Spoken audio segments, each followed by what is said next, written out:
And we are live. Welcome to Life of a Home Cook. I've got my sister with me tonight, Miss Denise Jordan. Yay, of Homemaking with Denise. And I'm Leona Dooley of Ebony Ivy Thyme. And we are so glad to have you here with us tonight. You know, we're in the middle of summer and we've got all kinds of fun things that are going on. So I just can't wait to get to talk to all of you.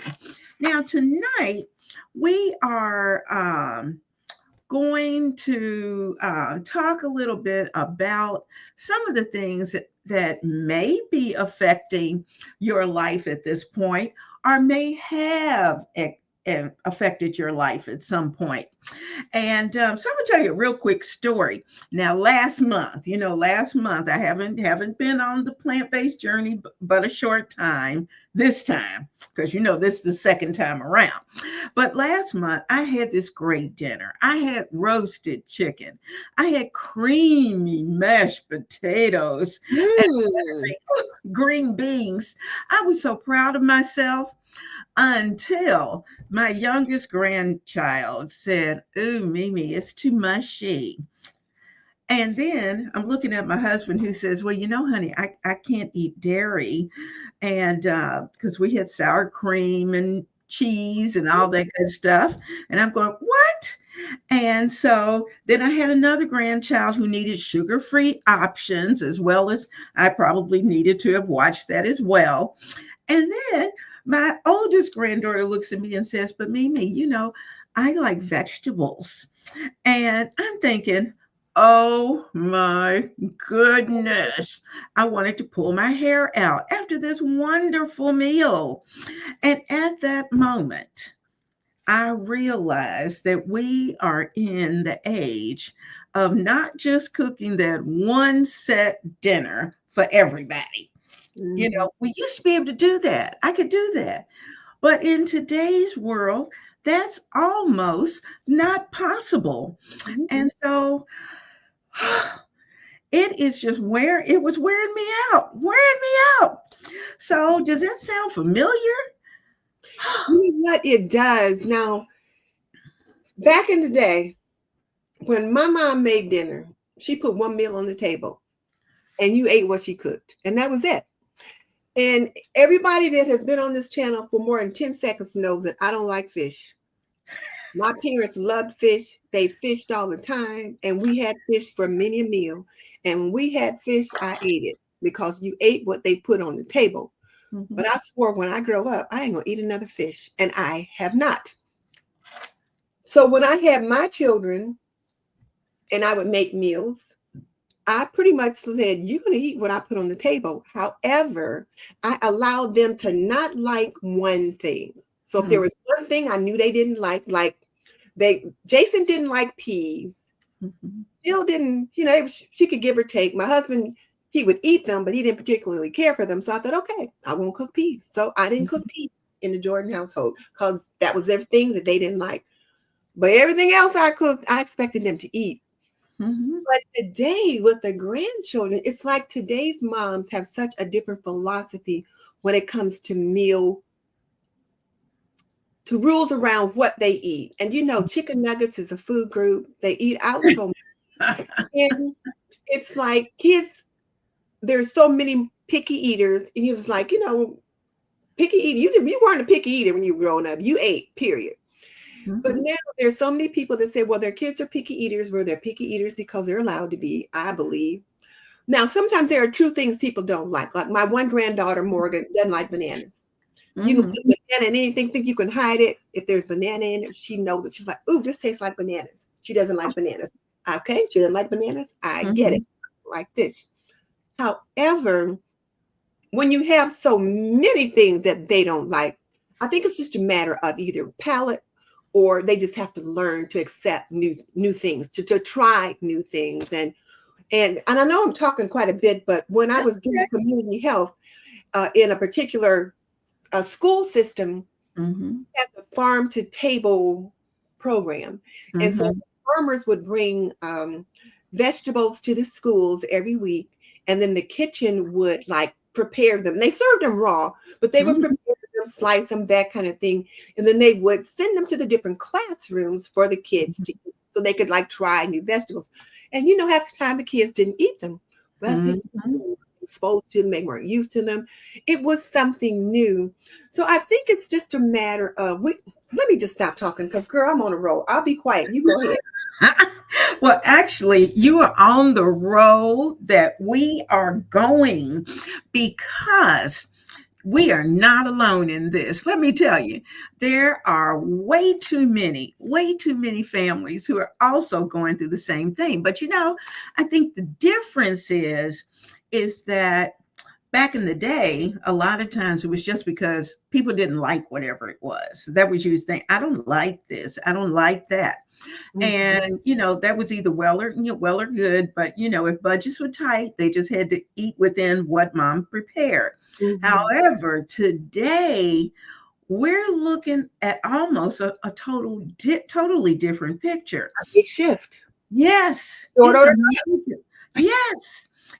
We've got, say, if we have 6 or 7 people around the table, and the reason I thought about this for tonight was because I was talking to my daughter, and she was saying there's 6 of them, and she has an allergy to gluten, and she can't eat certain vegetables.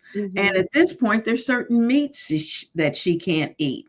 And I mhm. mean, to the point of where she'll blow up. And then her oldest daughter, she's allergic to pineapple. And, I had not realized that pineapple, oh my gosh, is in so much stuff that, you get from, processed food. Mhm. And then her husband has a health condition, so he has to watch the salt and the sugar, and he has to watch the gluten too. And the baby girl has eczema that is triggered by certain foods. Oh And gosh. so, as long as she's away from those foods, she doesn't have the problem. Then, Mhm. of course, my oldest grandson, he can eat a horse and he's good and nothing bothers him. But, it's, as she looks around, she said, Mom, it's making me crazy. Just trying to figure out, can I fix this? And if I fix it, then how? And so, how should I fix it? What can I put in there?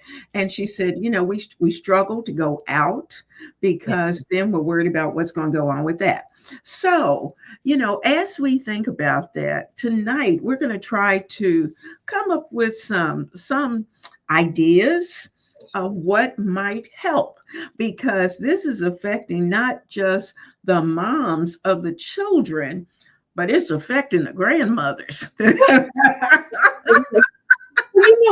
thing that I remember when Jill and Jason were born, Jill was a little preemie, so she had to stay in the hospital a little bit longer, and then she was spitting up quite a bit. And I did try to nurse them, but she was spitting up quite a bit, and so they put her on Prosobi formula.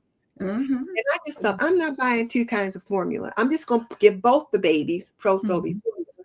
So mhm, that was what I did. So I wonder if we've got the gluten-free, the peanut allergies, can we just make one meal that incorporates all of that? Because as you were talking about that, my sister Blue Skies, she has a severe nut allergy. She has so many food allergies that she talks more about what she can't eat than what she can eat because there's so mm, mhm. there's severe allergies. And so, especially today, there's so many peanut allergies. And then, like Yes. I said, I have a history of heart disease. I have AFib Mhm, that is managed with meds, but I need to be on a heart healthy diet. I need to be on a kidney mhm, friendly diet.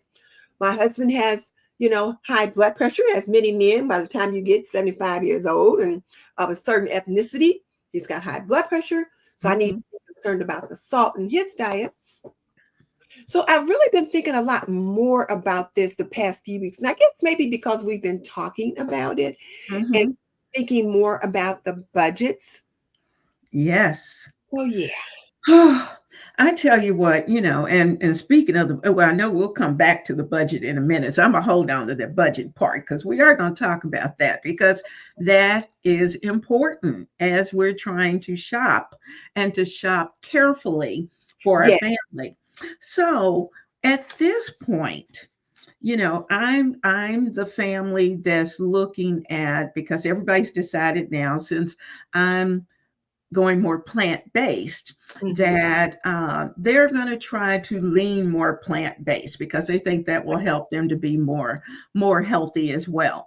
And Mhm. especially my daughter, she says, "Well, Mom, I seem to be having some of the same problems that you've had. So evidently, I need to start now." Yeah. Trying to clean things up, and maybe that'll be better, and that may be true.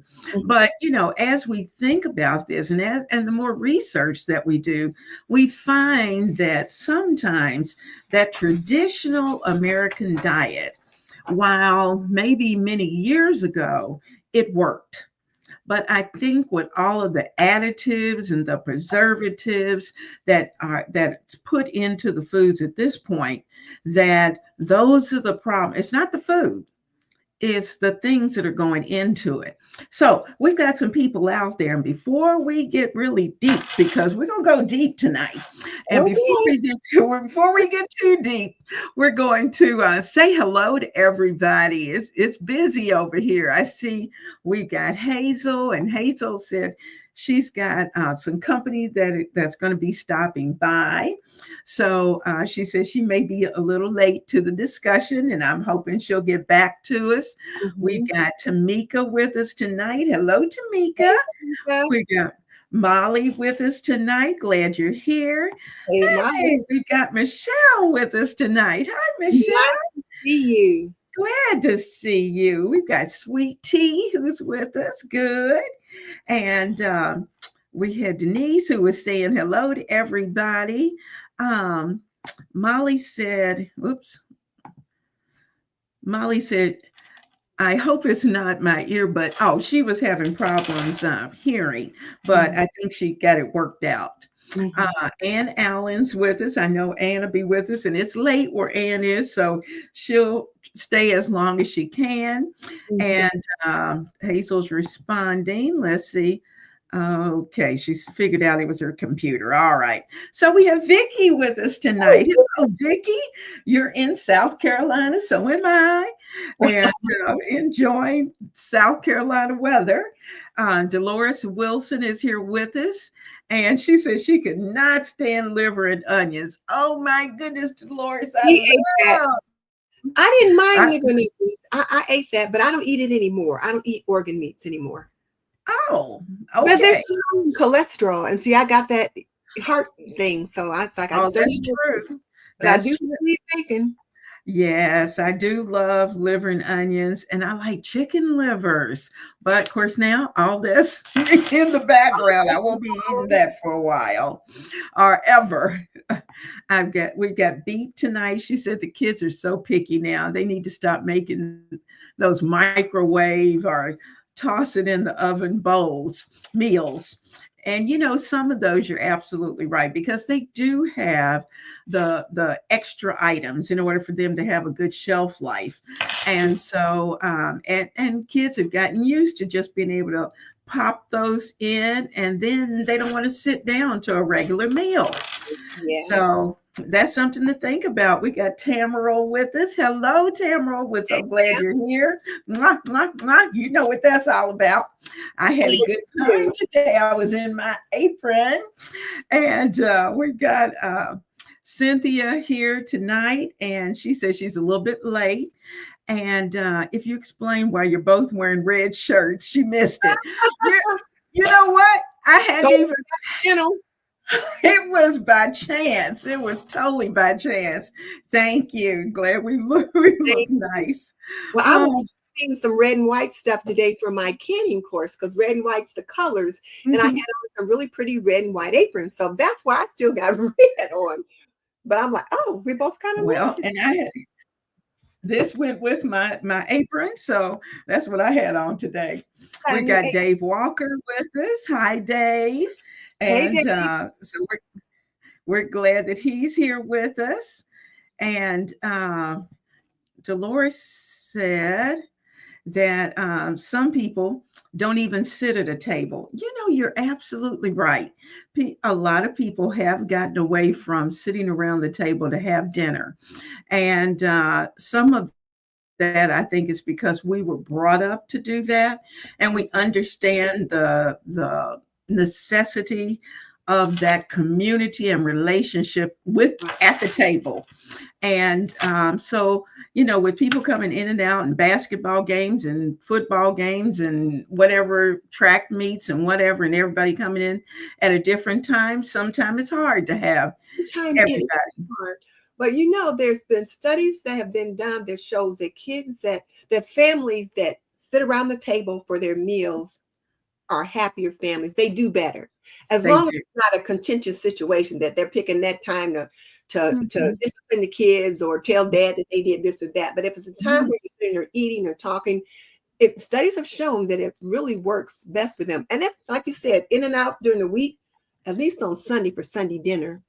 That's right. And I think the table is a great place to be able to really teach children how to build relationships Mhm. and how to communicate. Mhm. Because, our kids are so attached to those phones and computers at this point, it is so hard to get them to talk. So we're just glad that, we're trying to get back to the table. And I Yes. think that's the thing. So Vicky's saying that times have really changed. That people don't like to sit around the table as much anymore. We've got G2 Country Girl with us tonight. Hello, hello. We're glad you're here. We have Nitty T who's with us tonight. Glad to have you. Oh, Lois with the Hartford. bread. Yeah, Lois is here with us tonight. Um, and I'm gonna stop here and we'll come back. We'll get into what we're talking about and then we'll keep going. Okay. But while those of you who are in the chat, Oh, you know, Leona, before you go, mhm, you got a super chat. You better check that out. what's that? You have a super chat. Look up at the very top. Oh, oh, who did that? It just says A. I don't know who that is, but I don't know. What do you do with it? I've never had one. well, you just click on it so people can see it. Okay. Oh, that's so sweet. It says, thank you, Miss Leona and Miss Denise, for everything I have learned from both of you. I just need to stop falling off the bandwagon. Oh, Oh, it's Ari. Ari yeah, girl. Ari girl. 50-50. Oh, Ari girl, thank you so much. Well, we will certainly share that and enjoy. Thank you again. I appreciate that. You. All right. Oh, that's so sweet. All right. Now, so as we're adapting these dietary changes, and I was talking to Miss Denise. For those of you, we talk quite often, but as we were talking about the script for tonight, um, I started to think of other things. As you think of, we've got folks who are dairy free. We got people who are sugar free. We've got people who are gluten free. And the list just kind of keeps going on. So, as we talk about those dietary changes, when you sit at your table with the family, and I know at this point you don't have the whole family here, Denise, but even like at Thanksgiving, do you have to make adjustments for dietary differences? I certainly do. Like my oldest son doesn't eat any pork, Mm-hmm. none at all. So when I make collard greens for Mm-hmm. holiday meals or Sunday dinner, I have to use turkey tails or turkey thighs. I'll alternate with something else that has a lot of flavor. So, for that. And then Mm-hmm. he likes to eat salmon and he'll eat fish, but he doesn't like to eat salmon, fish, and chicken. So I have to make sure I have some of that. Now he will eat turkey. Now, when he first got married, he wouldn't even eat that. But his wife has kind of gotten him to eat at least chicken and turkey, his fish. But his wife has to eat gluten free. Mm-hmm. Think about, okay, so if I'm making these mashed potatoes, am I just going to make plain old mashed potatoes like I normally do and not worry about that? And she can choose something else because there's so many different things that you can choose from. So I have Mm-hmm. to think about that. And then, of course, if there's some allergies or the this or the that. So Mm-hmm. I just have to really think about, okay, what do individual people need? And at holiday time or even Sunday dinner, there's typically enough of a variety that Mhm. people get filled up without any problem. Yeah. Now, do you find yourself? I know even for as similar as a something as small as a family picnic, we Hmm. have to label everything. Hmm. And of course, now we like brownies with pecans or with walnuts or whatever, and the kids have to have brownies with no nuts. No nuts. And of course, now I've gotten to the point that all brownies, whatever that I do, they're always gluten free. And so it just the nut's going to be the issue. So I try to make sure that I keep those that they can have in a separate container. But now, even as far as macaroni and cheese, I have to have a gluten-free variety as well as a regular variety. So, as you're looking at those things, and sometimes those are very common things Hmm. that we make along the way, but we have to adjust for that. And Yeah. like tonight, we I was telling Denise that we had a bean soup, Oh, and so as I made the bean soup, normally when I make white bean soup, oh, we've got ham hocks, wow. we've got all the good stuff that's in there, and so I think. Hubby kind of looked at the soup, and he was a little hesitant when he first started, because he said, well, he's going in the soup. He said, well, now where's the meat? And I said, there's not any. And so he said, oh. So he took the first, he said, oh, this is really good. And I said, of course. But I think at heart he was still going down there hoping to find some meat that was going to be in there, but he had enough of everything that he left full. So that has been my greatest struggle, is that now, I to be honest with you, I cook for myself. Hmm. And that's what I've decided to do. I'm going to cook for myself, and then I add something on for him. For him, Since, right? then that makes it a little easier so I can adjust. So, what I suggest, and this was something that my daughter also suggested, was they started with a family meeting where, Hmm. the family sat down and talked about um, their problems, the adjustments that are having to be made. And of course, you've got adults, it's real easy, but when you've got little people, then it may not be quite so much. But they were able to share what they liked, what they didn't like. And she just kind of made a list in the effort to try to promote she wanted to make her menus more whole food types Hmm. of things. She said, she has not eliminated meat, but for those who don't want it, they don't have to eat it. Um, but she's leaning more plant based as well.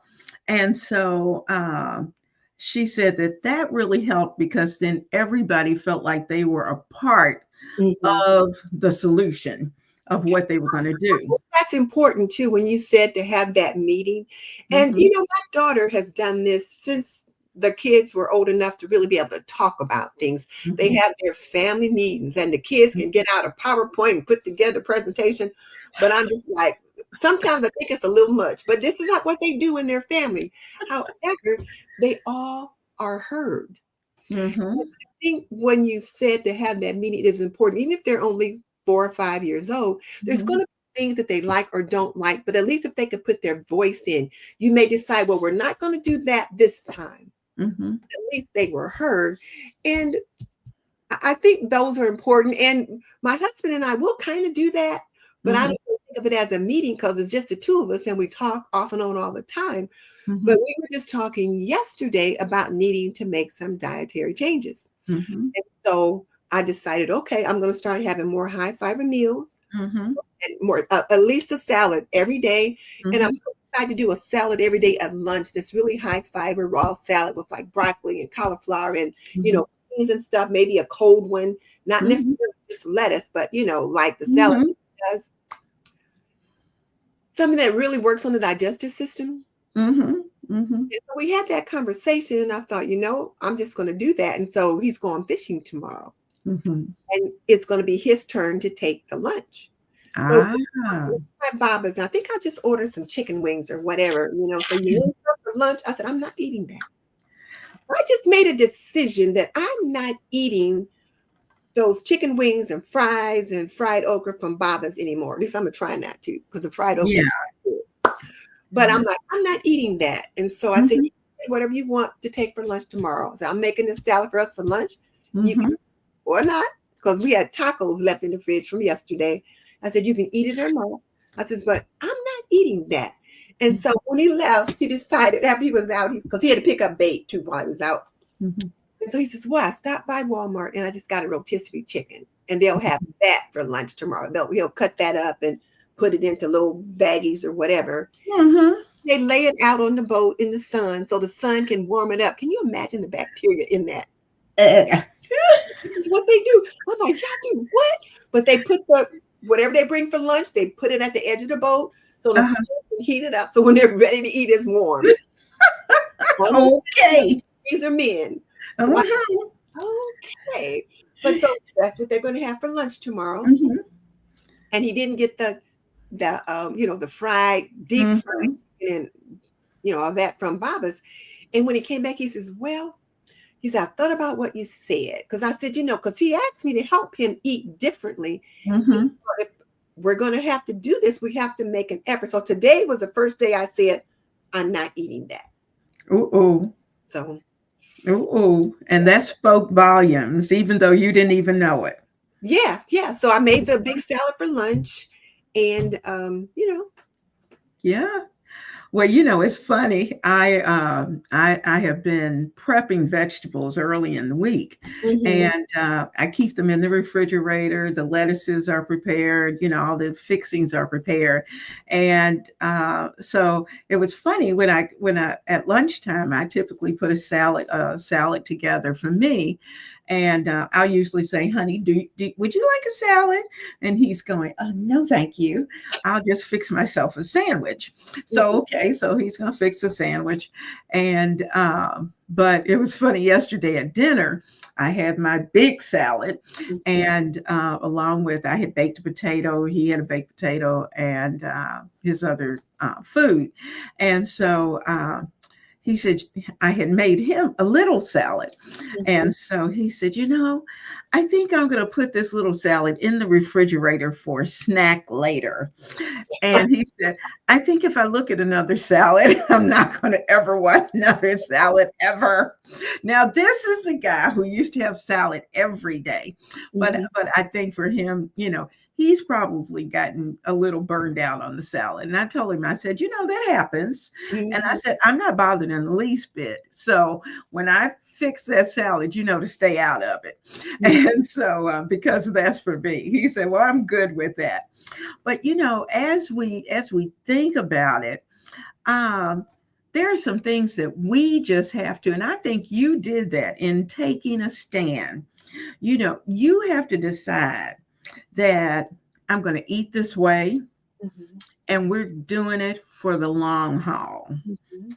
And it doesn't matter if you're 20 years old, and Mhm. it's probably better if you're 20 years old, because I'm thinking, I know some things that are going on with me that I wouldn't have had I started eating this way at 20.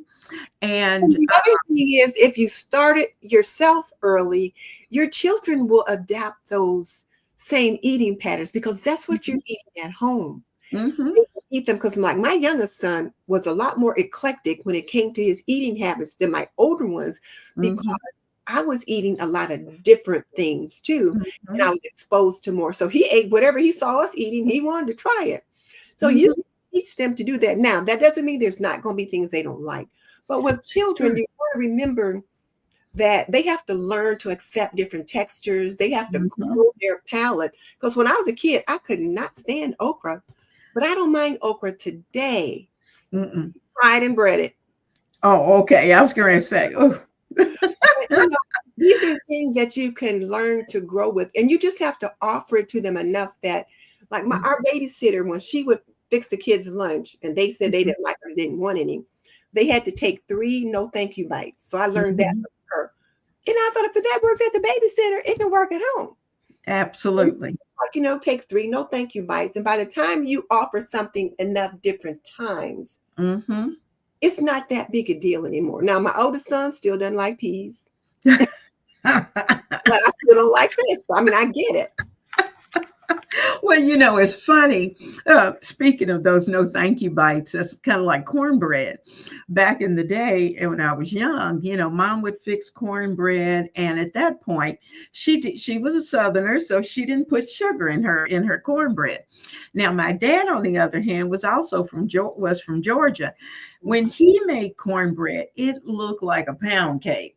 And it kind of tasted like a pound cake because that's the way he liked it. Mhm. And so I would eat his cornbread, but wouldn't eat hers. And it would kind of hurt her feelings. But a couple of people sent me notes. It was so funny. They said, that's not cornbread because it has sugar in it. But that's the way I grew up eating it. Cornbread has And sugar in it. and it's cornbread. It just depends on how you got started with it. And I agree. Now I can eat it anyway. A couple But tablespoons, of course. yeah, I guess, they figured that it was better for me to eat it, even if I had to sprinkle a little sugar and butter on it, that it was better to have it than not have it. Mhm. And same went with peas. None of my family would eat peas without butter and sugar. Oh, well, you know what? That's how we ate vegetables growing up. My mom, when Mhm, she prepared our meals, she put butter and sugar on mhm, all of our vegetables. So when mhm. I got married, my husband was like, what's up with this butter with this sugar on everything? And I was like, oh, you don't like that? So I had stopped putting sugar. Now we still put butter. Now I don't put as much, I rarely put butter in the veggies anymore because that's one of Mhm, the things that I had to kind of back off from with mhm, my mhm. fifth. But he likes butter in veggies, but sugar, oh no. Like, no, no, no, no, no. So I had to stop Yeah, doing it. You I gotta get raised and they're looking at you sideways, like, what is that? but it came down to Hmm. sprinkle it with a little sugar. At least the kids would eat it, Yes, and so I would sit theirs off to the side and do whatever I need to do to theirs to so that they would eat and then just fix his normally. But I guess we have to make adjustments along the way no matter what. But as I thought about this, for those of us who I'm gonna say over 50, that we want good longevity. And mm, my thing is that I want to be 80, 90 years old and still kicking it. I yes. want I want to be able to do the boots on the ground and have my fan going at 80 years old, and so, Thank you. and so in order to do that, I've got to make sure that I'm in good health. Yes, And so whatever we need to do, and that goes to whether it's the blood pressure or whether in your case it's AFib, whatever it is that we need to do to help control or to eliminate maybe yes, those conditions. And that's what we're trying to do. We're trying to allow our bodies to heal themselves. And so as we do that, because technically the body's a machine. mhm. And so as we do that, we want to be able to live to that ripe old age. Well, And not just the ripe old age, though. I'm sorry to cut you off, but I thought about something mhm, to the kids earlier is that children today in this country have more like, diabetes and obesity mhm, and other things. And part of that obesity is that they don't go outside to play anymore like they used to because that they're too. all inside with video games and that kind of. Mhm, But we have to start looking at feeding our children differently. exactly. Like when we grew up, we didn't go to Mhm, McDonald's every day or every other day. We went to McDonald's once in a blue moon, and it was a big treat if we got to go out mhm, to dinner. mhm, When we had our children, sometimes I wanted to go out to dinner because I didn't want to have to cook. mhm. Ever, we didn't go out to dinner 2 or 3 times a week, and we certainly didn't go to like McDonald's and places like that a lot. Right. Ate Right. differently. Mhm, Whereas today's parents so often feed their children fast foods. Like one of my mhm. nieces, she's got DoorDash on a subscription. They eat DoorDash every night. Oh my Lord. These are things that we have to start changes we have to make with our children now so that Mhm. as they grow up, they learn to eat cleaner and they don't end up with some of the conditions that we now have to contend with. That's true. And you figure really back in the day, we ate well. Mm-hmm. And Mm-hmm. our food wasn't, I'm going to call it, as contaminated as what it is now, Yes. because we didn't have all of the preservatives and all those kind of things that were, not as many anyway, that Mm-hmm. was in the food back when we were young. And so, whereas the children who are coming up now, they're having to deal with that. And so that's one of the things that we have to be able to think about that. But too, Denise, as just like when hubby was saying that he was going to, that he wanted his chicken wings and whatever for tomorrow, and you kept the focus on yourself Mm-hmm. of saying that's fine, but that's not what I'm going to eat. Yes. I'm not going to have that. And so I just like we learn to say no Yes. when we're overwhelmed and there's things that we just can't add to our schedule. We're Mm-hmm. going to have to do the same thing with our eating, Mm-hmm. of just looking at what's there. And Yes. sometimes we might have to walk away and just say no, Mm-hmm. because there's just some things we should not eat. Yes. Now, there are probably going to be some family members who may have a little difficulty with that, Mm-hmm. along the way. Because I know I have some folks, you may have some people in your family, maybe not your immediate family, who may be a little offended, because I know, as I'm looking at, I can think of some who aren't immediate family members. And when they prepare their greens, I'm not going to call them up and say, so and so, are you having greens for Christmas? Well, can you prepare those without any meat? Mm-hmm. And, so they may be offended when I don't eat their greens like I normally would. Mm-hmm. And or when I walk in and I have my big bowl of salad in my purse, and because I already know that there's going to be way too much sugar, way too much salt, way too much meat, all of those things. And I don't, I'm thinking I don't want them to be offended. And so we're dealing with those kinds of things as well. Yeah. So we're going to go back and see what, because they're chatting up over there. That is But hopping. As Walter says, the chat is hopping. I know, but before we get there, let me just say that this is life of a home cook. Life of And we are talking about tonight some of the challenges that we face as home cooks as we're feeding our family. And so often our family has various needs that we need to be able to attend to. And so I certainly want those of you who are coming in late, I want you to sit down with us, think about some of those things that you have that are going on around your table and in your kitchen. Welcome to Miss Denise and I. We are here, Ebony Ivy Thyme, Leona, that's me, and Homemaking with Denise. And certainly I invite you that if you are not a member of our family, then certainly please go to each of our separate channels and be sure to hit the like button as well as subscribe. And please subscribe because Miss Leona is on her way to 5K. So she needs your help getting there. So We're working on it. We are really working on it, and we've got a lot to do between now and then. And so I just hope all of you who are here tonight in the chat that you are enjoying our conversation. Now, let's see. All right, so we're going to start here. Wait a minute, let me go back here. All right, we're going to start with Dolores. She said she sees family in restaurants, and she said they all have cell phones. Yes, you're absolutely right. And you're thinking, where's the communication? mm-hmm. And that is important as we sit around the table, whether it's at home or whether we're out and about. Thriving on Enough, we're glad to have you here. Hello. And she's saying, can we just start with a basic salad that everyone can eat? And I'm all for that. Yes. And in our family, now I'm thinking about the grandkids. I am fortunate that all of them are salad eaters except one. Mhm. and she only likes cucumbers, which is okay. At least she likes a portion of it. Mhm. And but she's a savory person, and so she will eat. So they will eat salads. They love salads. So I don't have a problem with that. In fact, they'd rather have salads than to have cooked vegetables any day. So Mhm. that is a good thing. Um, let's go down to thriving on enough. She's saying, so Ah, she said, if we can create a salad bar style that will provide something that everyone can add to the basic salad, that's a absolutely. great idea. That's a great idea. And, it's just a matter of cutting up those vegetables.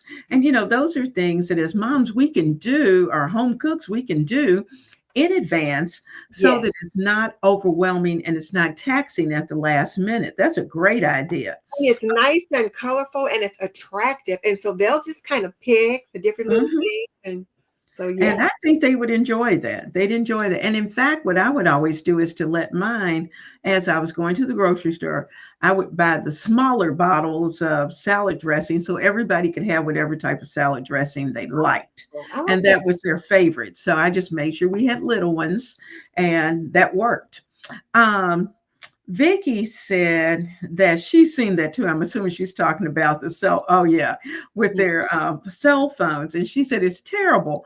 Where's the real interaction and connection? And it's hard because unfortunately the kids are right there in front of computers all day, Mhm. and so that's just something that we're having to work in. Our world is changing. Now, Cynthia said that one of her adult children has belly pain after eating soy or whey. And she couldn't believe how many products are made of soybean oil, Yes. lip balm, cough drops, mayonnaise, fried potato chips. And she said the list just So goes much. on. It Mhm. is. And so it almost takes you back to where you've got to cook it yourself. And that way you know exactly what is in the food that you're preparing. And you're absolutely right, Cynthia. Now, Tom I think Tom, just for a Tam second, Tam. let me just Mhm, back up just for a second. I'm thinking mhm, that is certainly a big pitch too for canning. mhm, When you can, you're in charge of what goes in the product and mhm, then what goes on the table. Now, pressure canning is what you're going to can, like those meats and vegetables, and it's not easy. I'm just learning that skill set, mhm, but it's not easy. But a lot of people do it all the time. They have no trouble with it at all. Water mhm, bath canning, though, like you said, you made some pickles earlier today, mhm. and then jams and jellies and relishes and sauces and all those kinds of things. You can make those things, control your budget, and also know what's going on the table for your family too. So, That's right. That's right. Because it's amazing how many things they sneak into your foods. As you start reading those jars, you're thinking, "Oh, it's just cucumbers and the brine that's in there." But then when you start to read what else goes into their brine, it's like, "Oh my goodness, why do you have all of that in there?" The list just goes on. So Tam Tam, we're glad to have you. She was yeah. able to come to the live. She's new to both of our channels. We are so glad you are here with us. Thank you. She says she's learning so much from both of us. Well, we hope that We have a you lot of fun over here too, Tam Tam. we do, we do. Sometimes we get real serious, but most of the time we're giggling. We have a good time. Um, let me go down. Let's see. Somebody asked if we were related. Actually, we're sisters by another mister, but no. Young man on YouTube. We sure did. We sure did. We'll have to tell you that story one night and of how we really got started. Dolores is saying that too many people feed their children processed food and they don't cook. And you are absolutely That's right. the way so many of the young people cook today Hmm. or eat today. They eat processed foods. And, when we started to move away from the agricultural society and people moved into the communities and in the industrial society, and they started making foods that people could purchase so that people could go to work, that kind of thing. People thought, oh, this is great. But we didn't know what we were doing to ourselves and to our bodies. That's true. That's true. I think at that point, and I think, and I'm pointing the finger, all the fingers at me, because I can think back to when I was working, Mhm. and I was going to school for an advanced degree, Mhm. and coming home trying to put dinner on the table. I Mhm. had babies, and I was overwhelmed. Yes. So whatever I could get that was fast and to have ready to go, my husband was traveling. Sometime he was home, sometime he wasn't, and I had all the responsibility. Mhm. I did what I had to do It was quick and to easy. to get everybody fed and ready for bed so that I could check papers all night and keep it going. But and I think that's where a lot of the moms are. My mom didn't work for the longest time, and so she was able to really put more time into the meals. I didn't have that. I didn't have it at all. Um, We've got Kathleen from Seattle. We're glad you're here. And Kathleen, if you missed anything, then please go back in the replay and catch up, because we're moving right along. Now Michelle says she tries to stick to 5 ingredients or fewer on pre-made foods, and that's a good idea. It's not easy to find, Mhm. at this point. She said it makes it easier to handle their various allergies and intolerances. And she said it really cuts down on the number of preservatives that they're getting. And, I have to think too that, they were talking about the obesity issue that is here. And, as you think about it, they're shooting, especially meats.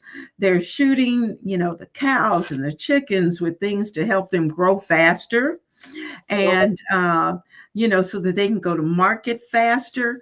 Well, you figure by the time we eat whatever that is, guess who else is growing faster? Our Well, children. they say that's why girls are developing so early, because they're getting those hormones from the cows and cow milk. Mhm. Well, they're having hidden puberty earlier because of that. Absolutely, absolutely. I know I had sixth graders that would walk in, and I would have to go, "And how old are you? How old are you?" Whoa! It's like whoa, whoa, oh, hold up.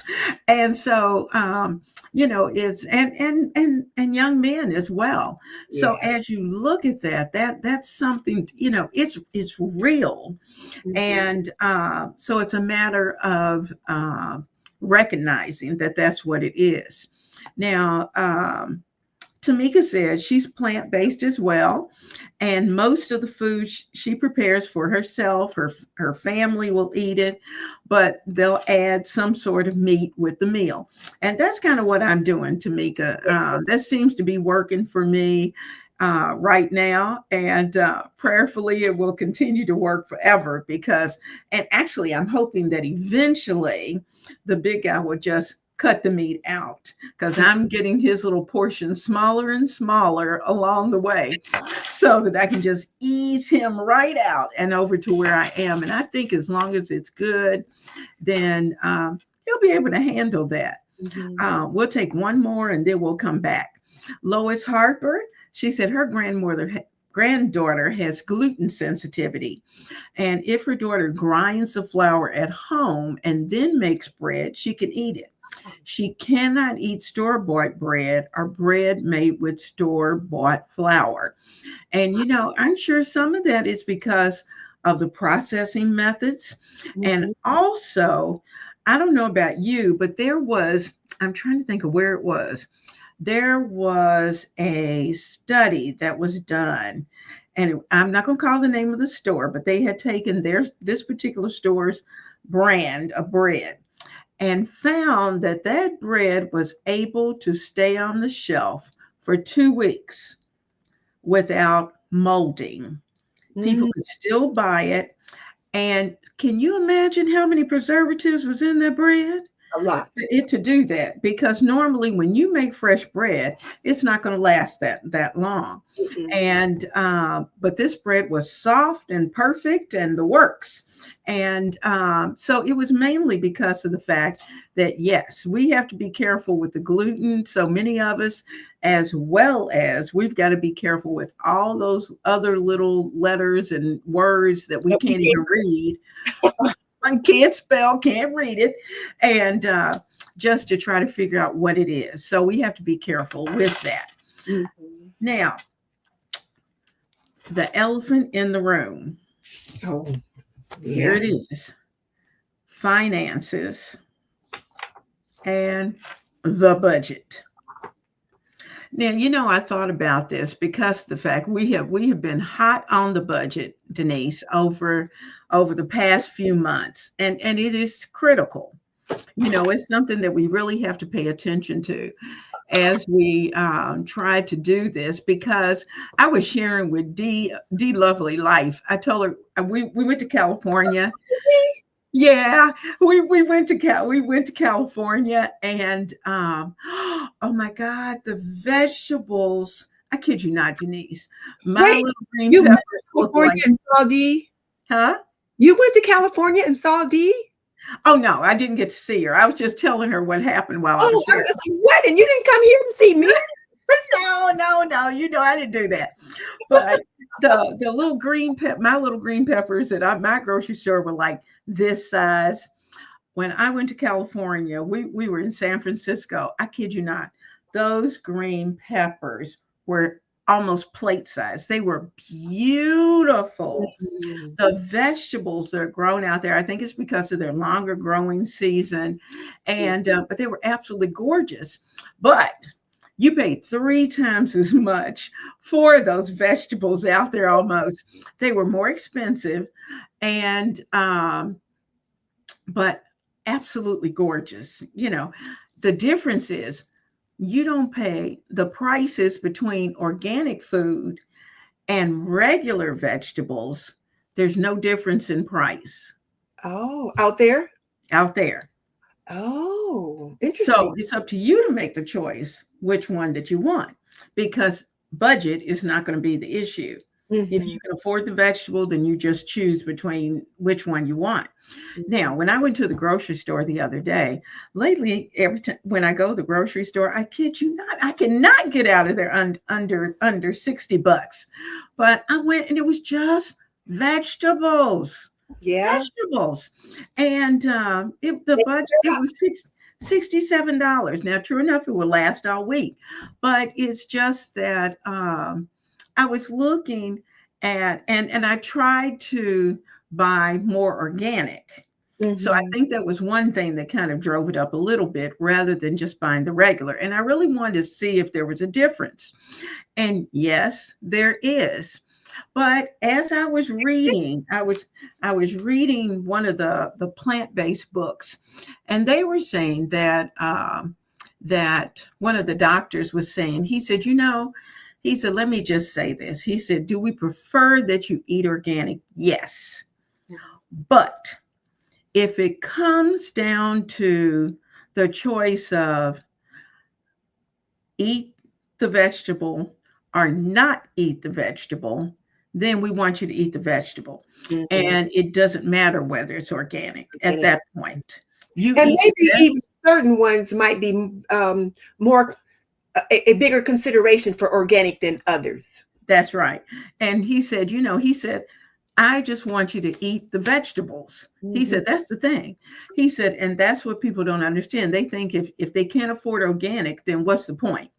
And he said, but the reality of it is that you're going to be far more healthy to eat the vegetables, whether they're organic or not. Now, Hmm. of course, organic is better if you can afford it. Yeah. So when you start to look at your finances and budgets and trying to work through what types of things you're going to look, then money very often is the issue. And when you're trying to uh, accommodate a more healthy diet and make those adjustments, Mhm. sometimes it's going to hit your pocket. Yeah, it is. And because it takes more vegetables Mhm. in order for everybody to have that vegetable variety. And I'm finding that. And as of this week, there's only two of us. We've got 2 more weeks, and it's going to be 8 of us here.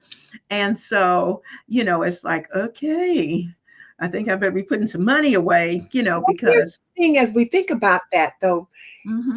when vegetables are in season, and I think that's Mhm. an important concept. When they're in season, buy more when they're in season and then Mhm. freeze them because Mhm. if you don't know how to pressure can, then you're going to Mhm. need to freeze them or Mhm. purchase canned goods. Now, some people don't like canned vegetables. Mhm.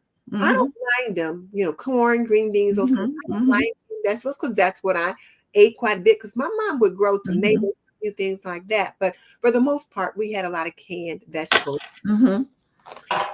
Just buy those when they're on sale. Like, for example, 4th of July was last week, I think. And so Mhm. we had a lot of barbecue sauce and baked beans, Mhm. Mhm. dogs, and all those kinds of things were probably on sale. So Mhm. stock up during the season. Right now, tomatoes are just starting to come in. Oh yeah. Just got a few red ones this week, but Mhm. they're starting to come in. Corn's not in good yet here, but it's starting to come Well, in. it is here. So, Mhm. so people can start picking up those things and putting those on the table, adding, Mhm. and they're fresh. And so hopefully your people will like it. And Mhm. cut back on the meat. Because I tell you what, you go to that meat counter and the meat, Ooh. I look, Ooh. and I just looked at it and shook my head. Oh, I couldn't even I believe what was in the manager special.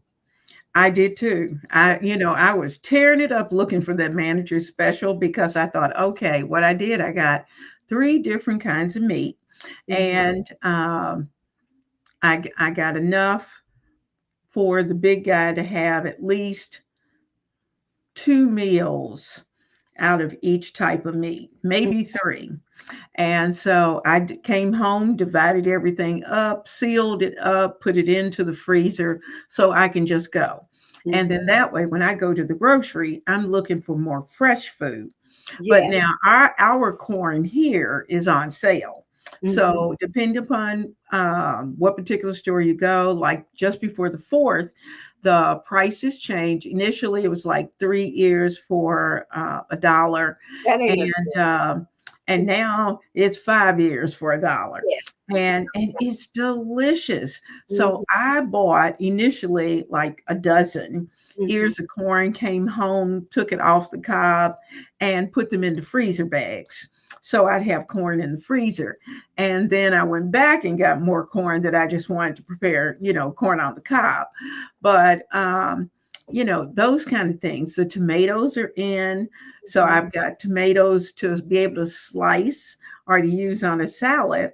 And Yes. then as they start to get a little bit mushy, I'll chop them up and put them in the freezer. And that way I can use them for tomato sauce or whatever it is that we're fixing. This is a good time to take your children, moms, take your children to the grocery store with you. And I know sometimes Mhm. the grocery store might be your place of quiet, but this is a good time to take them with you and then walk around and look at the different vegetables and see which ones they might want to try.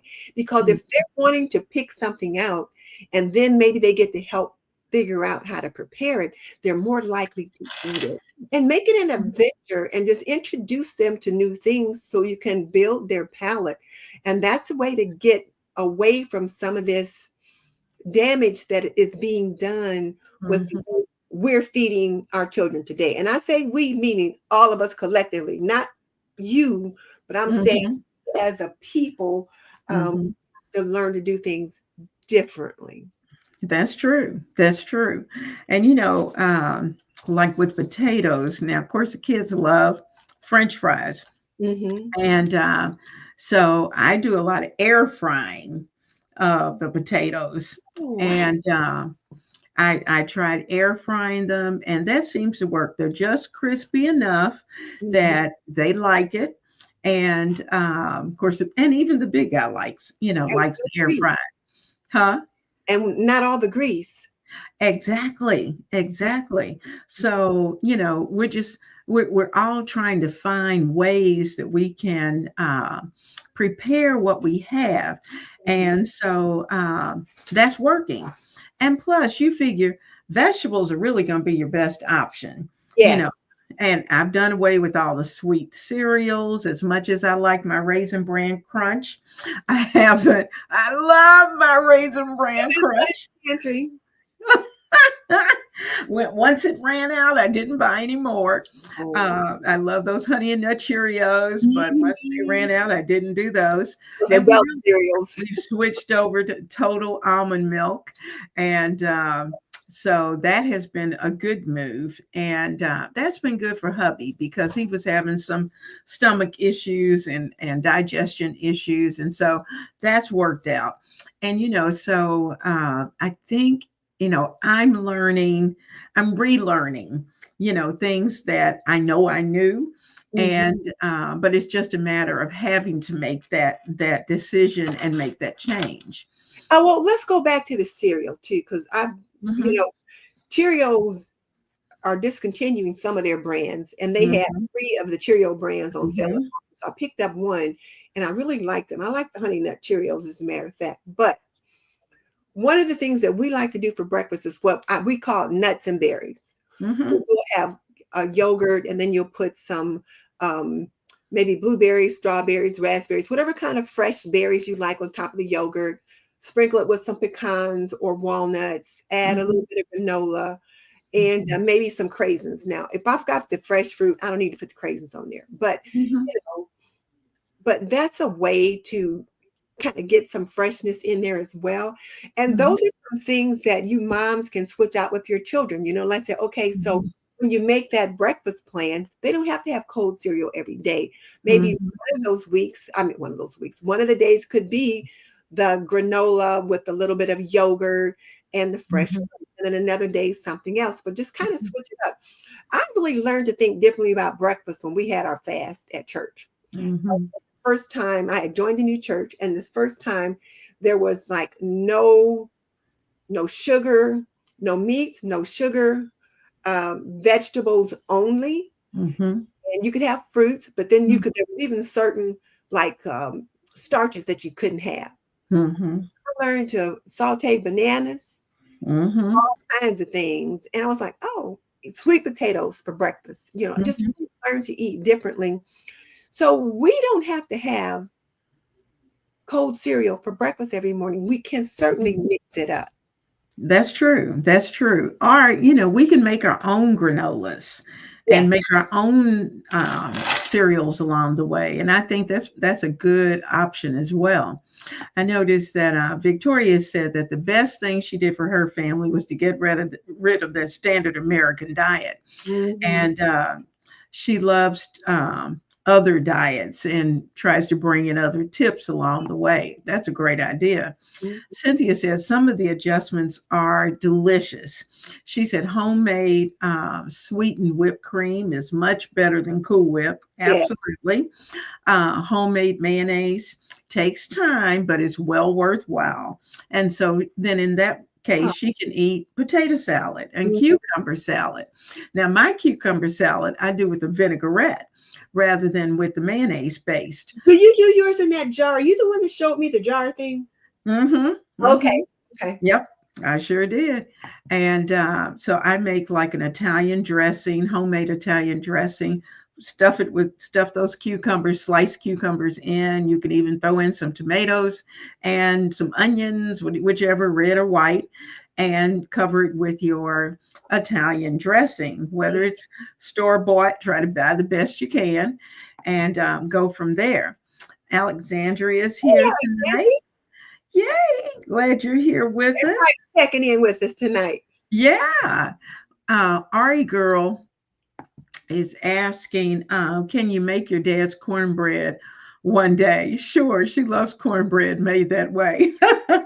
You like that cake like cornbread. Too.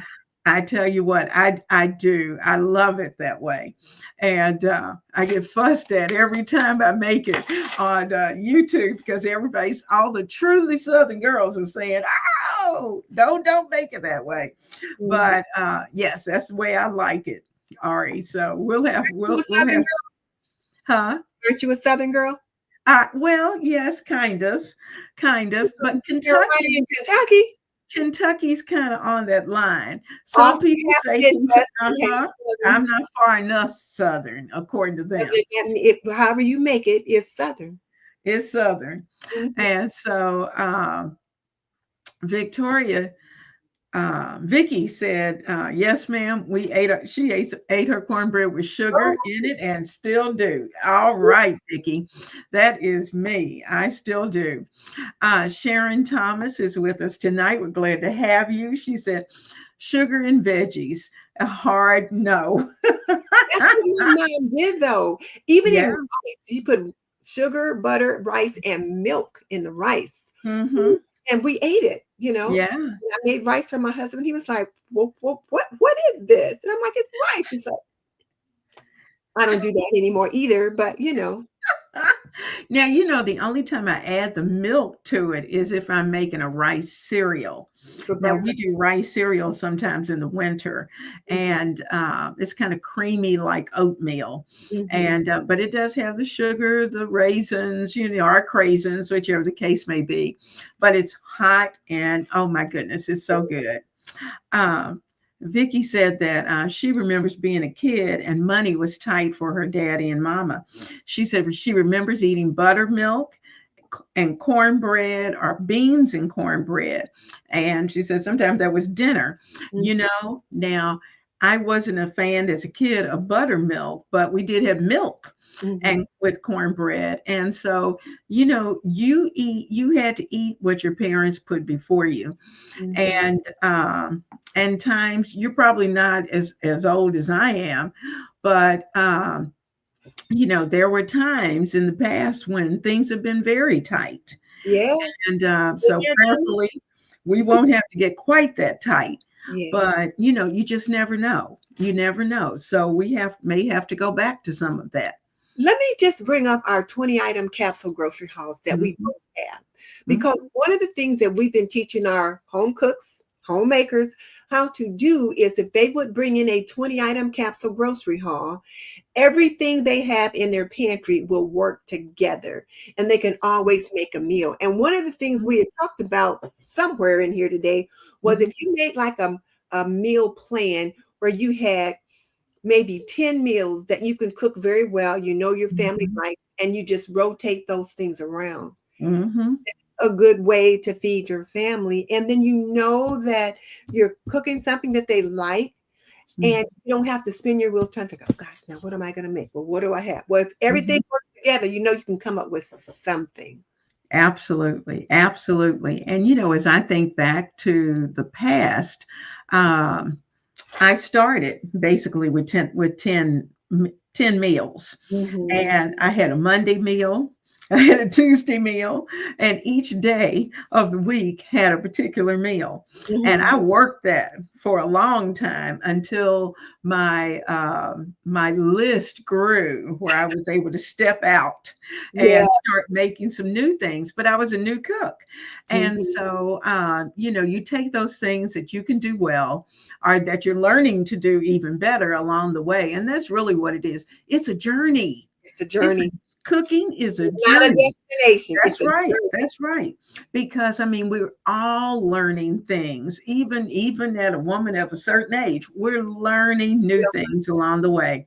And so I think that's the fun at this point. I'm looking at it positively. Hmm. The fun of having the adjustment with the diet back to a plant-based diet is Yes. that it's causing me to have to rethink Hmm. what I'm cooking and rethink how I'm preparing it.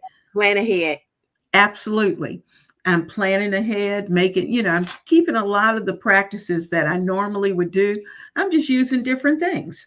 Well, I've always, yesterday, well, today is Monday. mhm, I thought, okay, so I'm already knew that we have to start eating a little differently, and I thought we're going to have nuts and berries every morning this week, or at least I'll have it ready. So I went ahead and prepped the strawberries and rinsed the blueberries and had them in a bowl in the fridge, so that all he had to do was just get the yogurt mhm, out, get the bowl of vegetables, not vegetables, the bowl of fruit out, and mhm, then you could assemble it really quick and not have to worry about trying to wash the berries and cut them up. It was all done.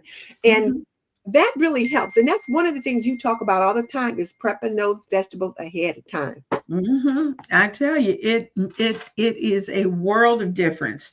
And for those who are young homemakers that are out there, um, whether you're the male in the house who's doing the home cooking or you're the female in the house doing the home cooking, whatever it may be, we want to make it as easy for our partners as possible to Mhm. help.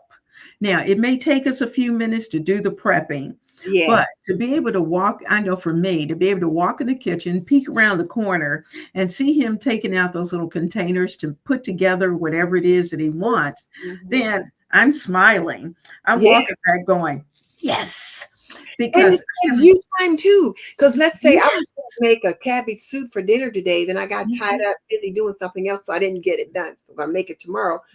But if I would have had already prepped my carrots and all those other things, that I could have just, got them out and got it started. I could have made that cabbage soup for dinner tonight. But mhm, since I had been involved in some other things, I didn't have the time before the show. So I thought, okay, we're going to have our big salad for dinner tonight. mhm. And I'll make the soup tomorrow. Yeah, yeah. So, it certainly, it's a good thing. So we've got California, I think she's pronounced Mm. Gald girl. And I'm so grateful. She said that you ladies are talking about this. She says she feels crazy cooking for her household most days. And she says she's so glad she's not alone. Let me tell you, you definitely are not alone. We are all in this together, and we're all trying to work through this because, we've got families that we need to feed, and we want to be able to feed them to the best of our ability, and to feed them the best food that we can possibly Mhm. provide for them. Now, And I'm take going it down to the lowest common denominator, like you said earlier. to. Whatever the lowest part of that meal plan, and just give everybody that. And have Yes. extra, like you have to make some meat for the big guy, but everything Hmm. else, just like, okay, this is what I can have. He can have all of this too, and I'll make this one extra thing for him. Yeah, and it's saving time and effort. Vicky, I got you. I didn't bring my fan That's in one here tonight, but I had my fan. okay. And Hot flash. Like, where's my where fan? is it? I thought I had brought it in here, but I didn't bring it. But it's fun. We have to have fun. Now, uh Tam said, come on, boots on the ground. Yes, ma'am. Yes, ma'am. We got to be able to do that. Mhm, Now, Vicky said that's right. Kids appear to have more allergies and health problems nowadays, and they do. mhm, And I think back to the classroom. It hasn't really been that long since I've been out of the classroom. It was amazing how many I'd have 31 children sitting in a classroom, and each one had some little unique allergy or condition mhm, uh, that, and I had taught 36 years. So I'm thinking, whoa, mhm. when did we get to the point that all of our kids are sick? I mean, it was noses are running, and I mean in good weather. We're not talking about the middle of the winter. We're talking about good days, and they're dealing with sickness and illness. So those are things we have to take into consideration. Yeah. Now, so thinking about that budget, so we've got to be able to work our budget Mhm, and get the best food that we can, and to try to buy it in season.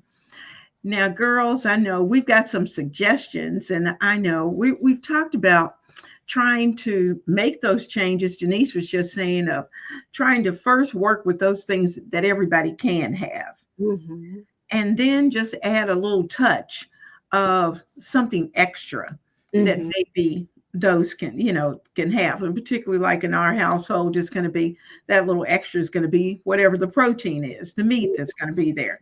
That's something that I'm not going to eat. It could be that sometimes we kind of have to look at our expectations.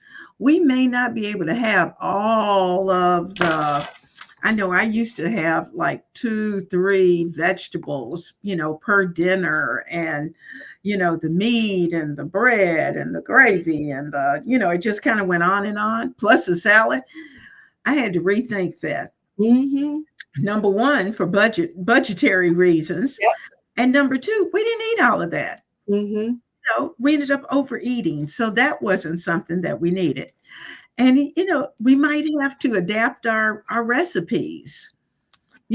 Recipes are frameworks anyway. So if we have to adapt it, it may be that we were talking about the sugar in the cornbread. Maybe we won't use as much sugar in the cornbread, as we're making it. If we have someone who has a sugar intolerance, Mm-hmm. so we have to, or even when we're thinking about gluten, we may have to switch out the type of flours that we're using, Yes. as we're making those. So we have to have a strategy. That's the main thing of being able to work out that strategy and to try to keep. This is what I've been trying to do to make sure that the things that are visible, that are here, that when we open the pantry, that the pantry is full of things that I can eat. Mm-hmm. Not, there are no cookies. Okay, I'm going to tell on somebody. I'm going to tell. Tonight, you all, let me tell you how bad she is. Tonight, we set up, we got ready to set up. Miss Denise is sitting there and she is just chomping on this cookie. And if that cookie looks so good, if I could have snatched it across that screen, it would have been mine. And so I've been dying for a good cookie. And so she's just smacking on this cookie. I said, as my tongue's hanging out, Miss Denise, what are you eating? And she said, oh, I have a turtle cookie, but now I only cooked 3. I didn't do it all like that now. Come on now. She's a little bit extra. You get a salad for dinner. No meat, just beans. Planned the cookies. But she was good. Wow, she was good. She didn't make all of the cookies. Mm-hmm. She made only a few cookies, just enough, Mm-hmm. so that there was no overeating. And that's something we have to think about. I know, I may make a batch of cookies, but I'm only going to fix enough. Just it may be 4 cookies. That's 2 for him, 2 for me. That's when I was eating cookies, and the rest went in the freezer. And I Well, put it in a log so I could right slice on and the bake. show last week too. We were talking about something, and they mentioned make a batch of cookies, and Mm-hmm. then you put the dough on the cookie sheet, and then freeze them. Mm-hmm. Which I'm not done yet, but I'm going to start doing that. Making my own instead of buying the brand from Aldi's, which is delicious, but I can control the ingredients if I make my own at home. That's true. And And it's good. It's a nice way. And two, if you have company to drop by, you can drop a few cookies into the oven and have fresh cookies for your guest. And if in my case it's usually my grandkids or my grandson to come by, and he knows that when he sees those cookies go in, that probably most of those cookies are going to get to go home with him, and because I don't want them left in the house. And so that's the fun part of being able to do that. But that just helps you control. And it really, a lot of it is control. It's not one so other thing though that I learned to Mhm, control, you had batch cooking on the list, and so we hadn't quite mhm, got there yet. But when I was going to go to care for a relative, I mhm, made a batch of that pasta e fagioli soup that you mhm, made. And I made it the night before I left, and I was busy, so I didn't eat any. And I thought, okay, my husband's not going to eat this when I'm gone. He might eat some tomorrow, but he's mhm, not going to eat the soup every day for the next week.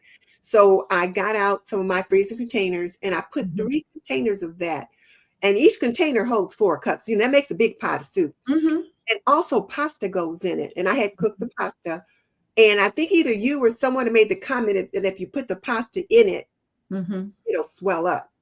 So mhm, I put a cup of pasta on top, put the lid on, and froze it so that the pasta wasn't like all in the middle. mhm, And so the past couple of weeks, I was like, okay, so what's for lunch? Rather than running out to get something or having to mhm, cook something, I could take one of those containers out of the freezer, mhm. microwave, and we had pasta e fagioli soup for lunch, and it was delicious, and it was enough for the 2 of us. Mhm. So it's really helpful to make those things ahead. So for you moms with littles, now you might want to freeze yours in a little larger containers or even smaller individual ones. My Mhm, containers would serve like 4 cups of soup, which serves about 2 people. mhm, Um, mhm. but you could do that or some smaller things. Then that way, when you've got to feed your kids something quickly, you can pull that out. You know exactly what's in it. So you're not giving them processed foods. Well, I guess the pasta's not homemade. I'm going to try that one day though. But you could try those kinds of things. Mhm, Think of batch cooking. Don't just think about making a whole bunch of different meals, but mhm. one meal, one pot of chili, one pot of beef stew, one pot of some kind of chicken soup, and then you put that in the freezer in a container. You got another meal. Exactly, exactly. And the good thing too, I know my kids always loved Campbell's chicken noodle soup. Yes. And but Campbell's chicken noodle soup, the sodium count is so outrageous. And so I started making my own version Mm-hmm. and a lot less salt, almost none. And but it is something that I keep in the freezer all the time. And you And when can get those little skinny noodles to put in Mhm, your own pasta in your. mhm. And when I use those, I go ahead and drop them in, but I don't cook them.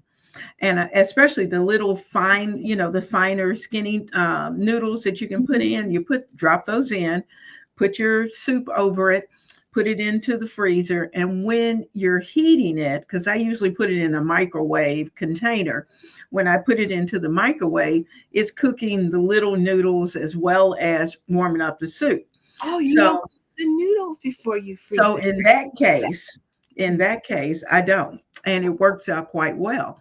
So you could do it even in a quart jar, and then that way, just put like a little clump of little noodles in there, and you can play around just kind of a good pinch, and Mhm. put those in, and it works out great. Makes the great chicken noodle soup. But you have those, and they're ready to go. So we've got now, how many of you, I know some of you have talked about the fact that you have a variety of different eaters who are out there. Now, Dolores is saying that she always cooked from scratch for her sons who are now in their 30s. And that is so sweet. Now, Mhm. the good news is that, when you do that, I noticed that my son cooks. He cooked right along with me. My daughter cooks. They cooked right along with me. Now, did they have to? No. But they liked playing around in the kitchen. And so they got used to being in the kitchen. So now they love going in the kitchen, and they don't have any problem going in there and cooking meals. Hazel said, thankfully now it's just her to cook meals for. And she said, however, it's a challenge at a family function when you're the when you are used to those healthy foods, and you're the healthy eating one. And it is, Hazel. Mhm. It's hard because you don't really want to hurt anyone's feelings Right. along the way. And fortunately, most of my friends know, I'm coming with a big salad. Mhm. So they've gotten used to that, and their feelings are not hurt. I will say up front, we don't mind coming. Do you mind if I bring my salad? And Mhm. I just make that a part of it so that they know I'm going to show up with my big salad, and that's probably what I'm going to eat, so that I don't take away from whatever it is that they plan to do. Mhm. Tamro said she often brings alternatives with her, especially for a cookout. There you go. Oh Um, yeah. yeah, she brings her own veggie burger and asks, "Can I throw it on the grill too?" I did that for the 4th, and also did it for Memorial Day. I just took my veggie burger. Somebody probably tried to get your burger too. You know what? Luckily, I had taken 2 because somebody else was there who was a plant-based eater, and they just assumed that this family would have an alternative burger. Mhm. and didn't. So when they heard somebody else had a veggie burger, they said, "Oh, can I have one of those?" And it's like, yeah, because I wasn't going to eat two. And Mhm. so, they were able to eat that. So that worked out great. And Mhm. you're absolutely right. Sometimes you just have to take what you need. Mhm. And I know Tamril is working right along with me. We're doing this together, trying to get through this. Beef said she would like to add on to what Miss Wilson said. She says she's tried to have many family dinners where we are just sitting and talking at the table as a family, but she can't seem to get them off the phone. That's a problem. And I've heard families address it differently. But Mm-hmm, what some families will do is they will, especially if they have children, they will collect all the phones, put them in a mm-hmm, basket, and set it somewhere and said after dinner we can all get our phones back. And then they'll sit there at the table and then they'll force to talk with one another. And the mm-hmm, first few times you try that, even though you're with adults, because you can't just like take their phones, but you mm-hmm, can say, let's try something different tonight. Let's put our phones in the basket or put our phones elsewhere and just mm-hmm, try to connect with each other. And you might need to have some planned conversation ahead of time to mm-hmm. sprinkle, just because folks not used to having conversations these days sometimes. Now me, I love to chat.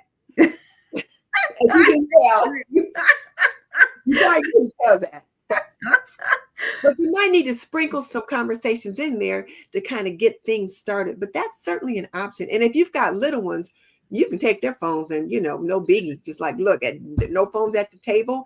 And they just learn that even if it's a new habit, say from now on, starting today, there are no phones at the table. That Mm-hmm. includes mom and dad. Because if you say it, you got to live it as well. And then, 30 minutes for this tech-free zone, and you have that meal together and see if it makes a difference in your family. So give it a try.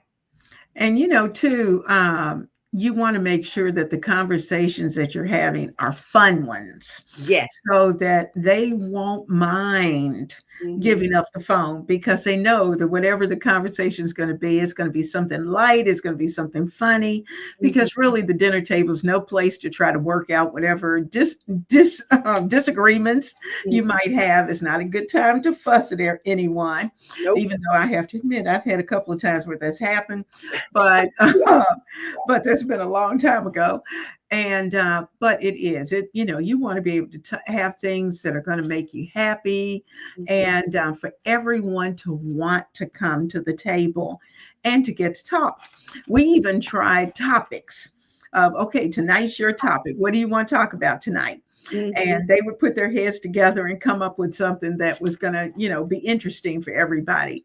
And so the more fun it is, then kids will not miss the phone. So we kind of have to reteach them Yeah. how to communicate at the table. Mhm. Hazel said that she's changed how she eats because of some health issues. She said she's been able to get some family members on board as well. But she says she doesn't push her beliefs regarding healthy eating. Well, not too much. Hazel, you're absolutely right. You Yeah. know, I'm not there to convince them. If they decide to come on board, that's fine. Mhm. Mhm. And that goes for hubby. He knows I'm whatever it is, you do you. And and if you decide you want to eat something that I have, that's fine.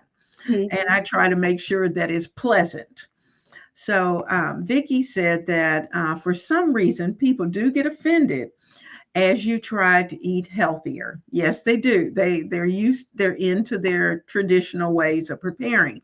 She said when she was eating a salad, she had someone to tell her, "Oh, you think you're better than us over there eating that rabbit food."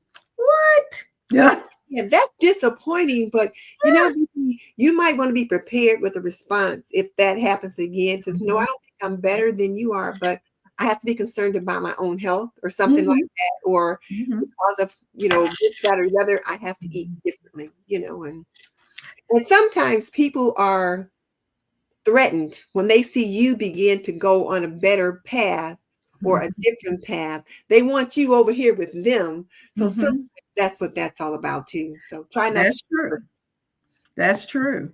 Dolores is saying that a good idea is making relish trays that the children are going to love to dip. And Mhm, you're absolutely right, Dolores. The youngest granddaughter, who's a little finicky with vegetables, she will eat them raw, mhm, and she likes a dip mhm. always. So her carrots have to have a dip. She has a particular, dressing that she likes. The cucumbers have to have a dip. Now she doesn't like tomatoes, but that's okay. She eats her cucumbers, she eats her carrots, and of course she'll eat any kind of fruit. But dips are great ideas. Yes. Great ideas. Now JC said, always bring your own food. And then if the hosting family or friends happens to have something that you can eat, then it's great. But if not, you've come prepared. Mhm, And you're absolutely right. Your health is more important. And mhm. yes, it is. And we do it in a loving way to be able to say, guys, I've got to make some changes here. And so I didn't want to overtax you because I knew you were preparing for everyone. So Mhm, I just brought what I needed. And you might even bring enough to share mhm. with everyone. That may be your part of your contribution to whatever the function is. Beep is saying, she said that she thinks the main problem in their case with the phone is that they're a common addiction among families. That may be true, Yeah, especially if there is social media involved. No one really knows or values the quality of family time. And unfortunately, you're absolutely right. They've kind of gotten away from that. yeah, There's a yeah, lot more fun on the internet than it is yeah. on at the table. Michelle said a container with a compartment in the middle for dip works great for a salad bar. She says she fills each compartment, including the dip section, with different vegetables, and it's easy to take just one dish from the Oh, yeah, refrigerator. big platter, with Mhm, mhm. I'm trying to think of who. There's a particular brand. Um, what's the Oh shoot. We used to go to their parties and you bought all the little kitcheny stuff. oh, Um, Pampered Chef. oh, yes, Pampered Chef. Pampered Chef, I still have one, had a tray like that had all the little compartments in the dip section. And it does. It works great. And those are the things I typically take if I'm going to a party. And I usually volunteer whether it's fruit or whether it's vegetable. But that is a good way to be able to put that together and have it in your refrigerator. Now, Renee Jones says she loves cooking and she's gotten away from a lot of processed food. But her 22-year-old wants the processed food sometimes and definitely fast food. But she didn't grow up on a lot of the fast food. You can And acquire the taste. I yeah, mean, it tastes better than a bunch of grease. Greasy French fries, fried chicken, it's delicious. But is it the best for you? No. yeah, and I'm thinking of a lot of 22-year-olds are kind of following with everybody else. That's where they hang out, at fast food places, somewhere that's easy. Mhm. And prayerfully, they will get back to the diet that and the cooking and they don't want to cook at 22. So No, hopefully they'll get back to my uh, granddaughter makes pasta, and that's about it. learning how to do all those good things. Now Terry said $60. She said she can't get out of the store without paying 100. I hear you. I'm Now right there too. me too. And if hubby goes, it's gonna be the 100. So I try to leave him at home. JC said a family member always said there was no difference between organic and regular. However, one time she was visiting and had some organic grapes washed and in the fridge. He ate them up and said they must have been probably the best thing. I'm trying to see if she came back. Oh yeah. Uh, Probably the best thing. I'm sure she probably finished that. Uh, that's okay. That's okay, JC. We That's got it. it. But It he said the probably, best he ever had, not knowing they were organic. oh, I see. I see. Yep. You're absolutely right. He didn't even know. And those are, grapes are expensive anyway, but organic, especially expensive. Um, Okay. okay. Thriving on Enough says she enjoyed Eating to Beat Disease by Dr. William Lee. He really breaks down how different foods aid in healing health. If you all have read the book, I think his name is last name's kind of Gerber or Gieber or Geiber, but the name of the book is How Not to Die. And it's such a horrible title, Mhm. but the book is really good. And it really does talk about working with the body to help it heal itself. Mhm. And it's one that if you haven't read and you have a chance to pick it up, you might be able to get it through thrift books and be able to pick that up and to kind of get into it. I think you'd enjoy it. Mhm. One more. Let's see. We got Terry. She said she remembers when she was young, her grandmother would say, "Don't give your babies a cold breakfast. Cook their breakfast." And it used to be in many of the cafeterias that they did prepare hot Yeah, breakfasts, they did. and it's just because of time and economics that Mhm. they've gotten away from it. So, but definitely that is a great way to send your children out and going to school. Now, we're gonna wrap it up because we're getting late, and we've had a lot to talk about, and it's certainly been fun. But cooking for a family, just keeping this in mind, takes patience. Mhm. We've got to be creative. Mhm. And of course, we got a lot of love that we want to be able to, because otherwise we wouldn't do what we're doing. So every meal that we make, and they don't realize this, it's a gift. It's a gift that you're giving them. So Mhm. because of that, we want to make it the best that we can. Best that we can. The best that we can. And so just keep trying the new things that you're doing. Mhm. You may have to do it one thing at a time. You may not be able to change everything uh, Yeah. at the same time, if for no other reason, for budgetary reasons.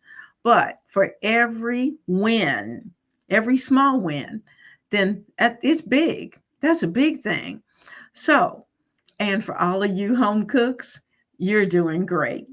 We're working together. We're working together. Before we wrap it up, Catherine Fraser wanted to add something. Can you click on her real quick? Because I think Let's you'll be interested in what she says. Catherine Fraser, she's down. Oh, I see her. Pop her up there. Yeah. Okay. She's saying, "Good evening, ladies. I love tonight's topic. I want to add the subject Miss Leona just touched on, making foods from scratch. So many families are overscheduled, have have overscheduled time in the kitchen, and the time in the kitchen is limited. Catherine, we talked a little bit about that earlier, and Mhm. you're absolutely right. It is. Home cooks are overbooked. Mhm. And whether you're working at home, homeschooling, there's things that's going on at home, or you may be one who's bringing home the bacon and you're out there, out at 6:30 in the morning trying Mhm. to get to work and do whatever. And then you've got kids to come home and shuttle wherever they need to go. But, one thing to keep in mind is that if you can take maybe 30 minutes a week and do the prep work, then Mhm. once your groceries are in, do some prep work, have a plan, work Mhm. that 5 meals. And with those 5 meals, you're going to really have enough to cover 7 days because you're going to have leftovers. And Mhm. you may have one night, one treat night, where Yeah. you may order something else. But certainly, we want to be able to cook at home as much as we can I because was thinking just a little bit Mhm. too, when you were talking about Sure. those other meals, the batch cooking on Sunday. Mhm. Mhm. Saturday might be devoted to trying to get the house clean or whatever, but if Mhm. you took a little time, began to take time Mhm. Saturday and Sunday, and just maybe cook a couple meals that you could put in the Mhm. and then each week a couple more that you can put in the freezer, so that Mhm. you get about 7 or 8 meals ahead in the freezer, and then Mhm. you continue to do this on the weekends. That'll help you too, because you're right. Families today are overscheduled. Kids are They overscheduled. are. You need to keep a calendar. So Mhm. yeah. That's true. And I can tell you, I've done this where on Saturday, I got up on Saturday and I, even though I wasn't going to eat it that day, I started my crock pot with something, with some type of meal. And then when it was finished, I packaged it up. And I usually try to do 2 meals, two enough for 2 meals in that crock pot. I got a big one, and then I knew I had 2 meals in the freezer. Typically before I'd leave for church, I'd start that crock pot with something else, and then that gave me 4 meals in the Mhm. freezer. So then that way you ended up with meals that are homemade, Yes. that are sitting in your freezer just waiting to be used, and you accumulate along the way.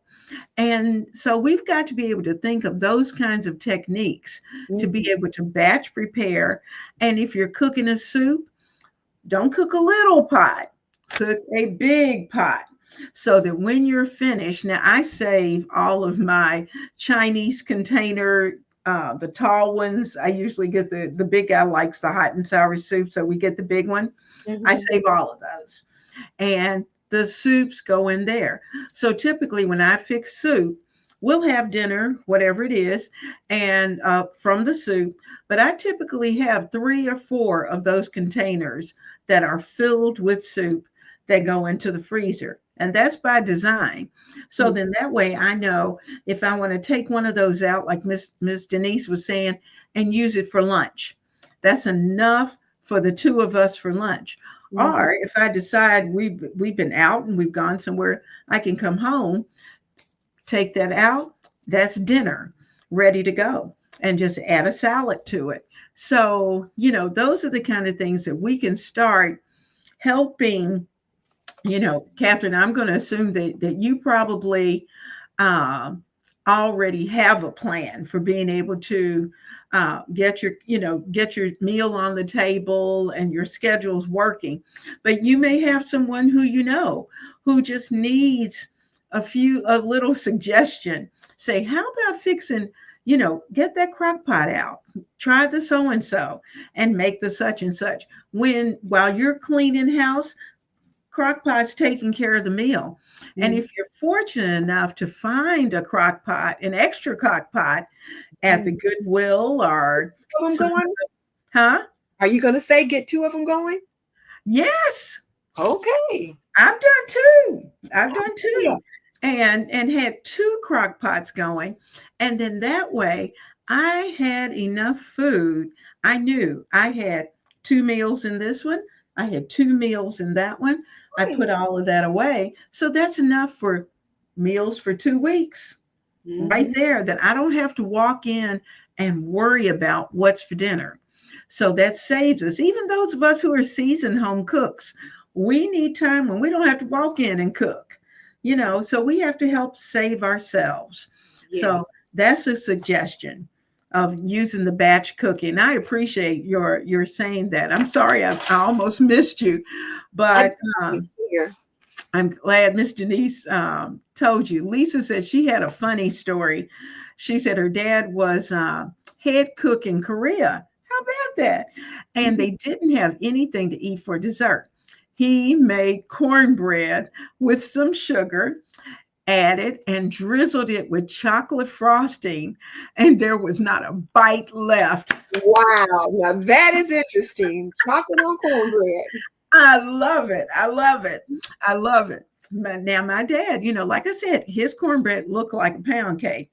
And then he would have the audacity to drizzle it with honey and He Mhm. loved it. He loved it. I Sounds mean, delicious. it was so good, but it was so sweet.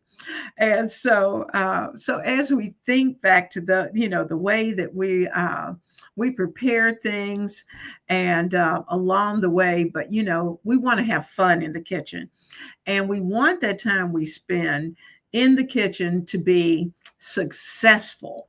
Yes. That's the main thing. We want it to be successful. So that if we're happy, if the cooks are happy, everybody's going to be happy. So that's what we're shooting for. So Lisa, so I hope all of you have certainly enjoyed tonight, because this has been a great It's been discussion, good. Yes, it's been a and good. it's something that we're all dealing with, all of us. Mhm. And so as you think of things along the way, please throw them into the comment box, because what I have found is that there's a lot of learning that's going on in the comment box. The other day, and you all can go back and look at this, I noticed from last week's discussion, one of our viewers decided that she was going to share a recipe. And so she went in and she said, I'm sharing this recipe with everybody. Oh my gosh, it sounded delicious. So I'm going to have to try that. She's a plant based eater too. But so think about that. Our comment box is our community. It's our Yeah. chance to be able to talk to each other. And so please feel free to share great And your information. community staff too. They can come over there and share notes with you too.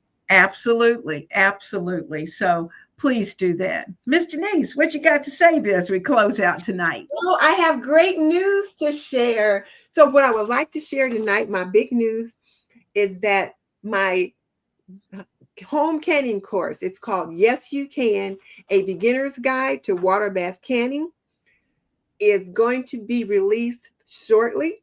And this course is designed for the people who are new to canning. I mean, you know nothing, or maybe you're just a little bit nervous about trying it. And I walk you through everything step by step.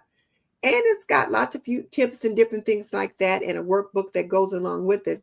So if you've ever wanted to know how to make jams and jellies and salsas and sauces so that you know what's in the food, so that you're putting the best that you can on your table, Mm. sign up for my course. So in the meantime, sign up for my newsletter so that I can have you on the list, and then I can let you know when the course is available. It should be available in another couple of weeks. And because it's canning season right now, so I need to get started. Absolutely. Hmm. Well, that's wonderful. I'm so excited. I can't wait now. I'm not a new canner, but Miss Denise has a new toy that I'm debating on whether I need to buy one. But anyway, I'm being good. I'm going to stay with what I have, but I am certainly enjoying her. I'm enjoying from afar her electric water bath canner, Oh, I love it. and it But it you have more kitchen space than I do, though, and you have a well, gas cooktop yeah, too. yeah, but I don't need another thing in I, this kitchen.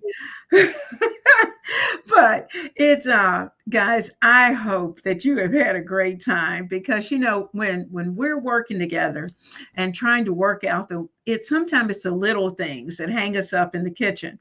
And I'm hoping that we are able to work through and to get through those things that um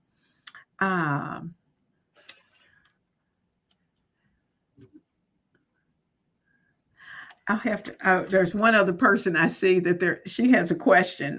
We'll have to answer that before we leave. But anyway, so we want to be able to work through some of the things that you may be having problems with, and in talking about the sugar. I saw somebody talking about the dentist. That's what got me off. But the dentist was saying that as at the less sugar that we eat, the dental appointments get better and they're not as expensive. So we want to be able to deal with that. Now, Mhm. Angela, Happy Mommy, saying that she has written questions like, where would you visit if you could go any place in the world? And I have put the questions in a bowl and passed the bowl around the table, and people would pick a question. That's a great idea. Good way That's to get the conversation started. Absolutely. That's how to get that conversation started. So, I just thought about that. You may have, Angela, thank you for that. You may have everyone to create, say, 5 questions and Ah, have them put them on little slips of paper, put them in a jar, and draw one for the evening. And whatever that's going to be the question of the day. And mhm. that would be the conversation to be able to talk about for that night. And then that way you'd have some questions that may lean a little more to the adults, and some would lean to the teens, and then some of those conversations are for the babies. So those are things that we might want to think about. Good conversation starters. You see something else, Miss Yeah, Denise? Sherry asks, how does she sign up for the newsletter? It's in my description box, except it's not in the description box tonight because since it was your show, I didn't put that in there. I'll drop it in my description box. Mhm. Um, yeah, I'll drop it in my description box so that you can catch it there. Absolutely. And I'm finishing up this month's newsletter. Just shoot me an email if you're not already on the email list, and it will come out to you. It should be finished this week. My plan is to have it ready by Friday and be able to send it. So I think you'll enjoy it. It's something, it's got a few extras in there that are great for the summer that you may want to jump on very quickly. The newsletters are So so nice. I think you'll enjoy it. I hope, as I said, I hope you have enjoyed tonight. And I see Lenora saying that her personal challenge, she's trying to read a psalm a day, and there are 150. You're absolutely right. And so it's going to take her all the way to the holidays. So we all have things that we're working toward. I know I have been, Miss Denise has been kind of changing and tweaking her morning routine, as well as I've been working through a book as well that I use as a part of devotion, and trying to make sure that we get the things in that are nourishing to all of us. We're looking at nourishing, and that's the word. We're looking at those things that are nourishing food wise, nourishing to our spirits, nourishing to our minds, Yeah. and certainly nourishing to our family. So, guys, I'm going to let you go tonight, but next week we're going to be right here at 7:45 on Homemaking with Purpose, and on Miss Denise's channel and mine as well. And we will be talking about some fun things. So be ready, and hopefully at that point we'll learn a little more about the jamming class, because Oh, yeah. yes, you can. Oh, All right, guys, have a wonderful week. good We'll night. see you soon. Good night.